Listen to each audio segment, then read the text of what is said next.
1954 dash cinema ഇറങ്ങി dash പാട്ടുകൾ വരുന്നത് വരെ മലയാള സിനിമയ്ക്ക് സിനിമ പാട്ടുകൾക്ക് ഐഡൻറ്റിറ്റി ഇല്ല.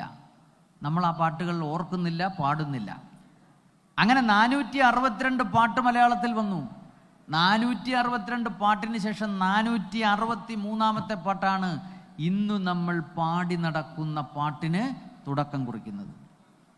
ആ 463ാമത്തെ പാട്ട് വന്നത് 1954 പുറത്തു വന്ന ഒരു സിനിമയിലാണ്. സിനിമയുടെ പേര് നീലക്കുയിൽ. കറക്റ്റ്, നീലക്കുയിൽ എന്നാണ് ആ സിനിമയുടെ പേര്. ആ 463ാമത്തെ പാട്ട്, നമ്മളിപ്പോൾ പാടി നടക്കുന്ന 463ാമത്തെ പാട്ട് ഏതാണ്? നിങ്ങൾക്കെല്ലാം അറിയാം. എല്ലാരും ചൊല്ലണ്, എല്ലാരും ചൊല്ലണ്. ആ ആ ആ ഞാൻ ഇന്നു തൊട്ടപ്പോൾ നീലക്കരിമ്പിന്റെ മുഴുവൻ കലാകാരന്മാരാ. ആ പാട്ട് ഇപ്പോഴും പാടുന്നില്ലേ? അതിൽ 8 പാട്ടുണ്ടായിരുന്നു നീലക്കുയിലില്. ഏതാണ്ട് എല്ലാം തന്നെ വൻ ഹിറ്റായിരുന്നു. നോക്കൂ, ഇപ്പൊ നമ്മൾ കേട്ട പാട്ട്, ഇനിയുണ്ടതിൽ വളരെ മനോഹരമായ പാട്ടുകൾ. അങ്ങനെയും വിളിക്കത്തില്ല, ഇങ്ങനെയും വിളിക്കത്തില്ല എന്നൊരു പാട്ട്. മാനെന്നും വിളിക്കില്ല മാടത്തിൻ മണി വിളക്കേ, നിന്നെ ഞാൻ മാടത്തിൻ മണി വിളക്കേ. ഇനിയുണ്ടതിലെ മനോഹരമായ പാട്ട്, നമ്മളിപ്പോഴും പാടി നടക്കുന്ന പാട്ട്. കുയിലിനെ തേടി, ആ കുയിലിനെ തേടി, കുയിലിനെ തേടി കുതിച്ചു പായും മാര. ആ ഇനിയുണ്ട് അതിനകത്ത് മനോഹരമായ പാട്ട്. കോഴിക്കോട് അബ്ദുൽ ഖാദർ, മലബാറിൽ നിന്ന് വരുന്നവർക്ക് പ്രത്യേകിച്ച് അദ്ദേഹത്തെ അറിയാമായിരിക്കും. മലയാള ചലച്ചിത്രഗാന ചരിത്രത്തിൻ്റെ ഭാഗമായ അത് ഈ ഒരു പാട്ടുകൊണ്ടാണ്. അത് എങ്ങനെ നീ മറക്കും കുയിലേ എന്നുള്ള പാട്ടാണ്.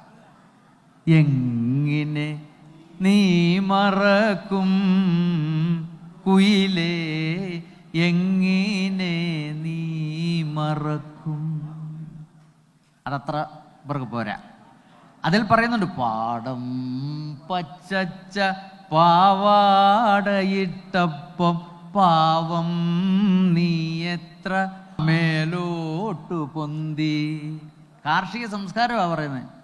എന്തൊരു ദാഹം, എന്തൊരു വേഗം, എന്തൊരു തീരാത്ത തീരാത്ത ശോകം, എങ്ങനെ. അത് തന്നെ സാറ് വിറ്റ് വരെ ഇടുക. അത്രയ്ക്ക് ഹൃദയത്തിലുണ്ട് അല്ലേ? അത്രയ്ക്ക് ഹൃദയത്തിലുണ്ട്. പിന്നെ നേരത്തെ സാറ് പറഞ്ഞതുപോലെ എല്ലാവരും, നമ്മൾ ക്യാമ്പസിൽ പഠിച്ചിട്ടുള്ളവരാണെങ്കിൽ മരച്ചവിട്ടി ഇരിക്കുമ്പോൾ നമ്മളൊന്ന് പാടും. മരച്ചവിട്ടി കൂടെ പെൺകുട്ടികളൊക്കെ പോകുമ്പോൾ ഇപ്പോഴും ക്യാമ്പസിൽ കേൾക്കാം. ഏത്? കായലരികത്ത് ആ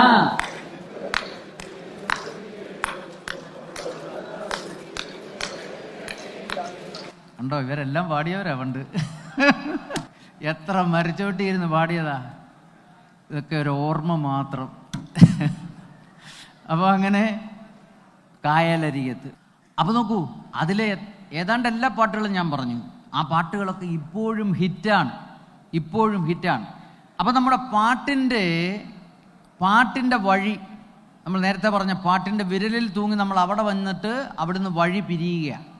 54 നീലക്കുയിലിന് മുമ്പ്, നീലക്കുയിലിലെ പാട്ടുകൾക്ക് മുമ്പ്, നീലക്കുയിലിലെ പാട്ടുകൾക്ക് ശേഷം എന്ന് പിരിയുകയാണ്. നീലക്കുയിലിലെ പാട്ടുകൾ എഴുതിയതാരാണ്? ഭാസ്കരൻ മാസ്റ്ററാണ്. റൈറ്റ്, ഭാസ്കരൻ മാസ്റ്ററാണ് അത് സംഗീതം ചെയ്തത്. രാഘവൻ മാസ്റ്ററാണ് അത് ട്യൂൺ ചെയ്തത്. ഈ പാട്ടുകൾ ശ്രദ്ധിച്ചോ നിങ്ങൾ? വളരെ ലളിതമാണ്. ഒറ്റ കേൾവിക്ക് നമുക്ക് മനസ്സിലാവും. ഒരു തരത്തിലുമുള്ള സങ്കീർണതകളുമില്ല. എന്നുവെച്ചാൽ മനസ്സിലാക്കാൻ ഒരു പാടുമില്ല. ശ്രാന്തമമ്പര നിദാഘോഷ്മള സ്വപ്നാക്രാന്തം എന്നൊക്കെ നമുക്ക് പാട്ടുണ്ട്.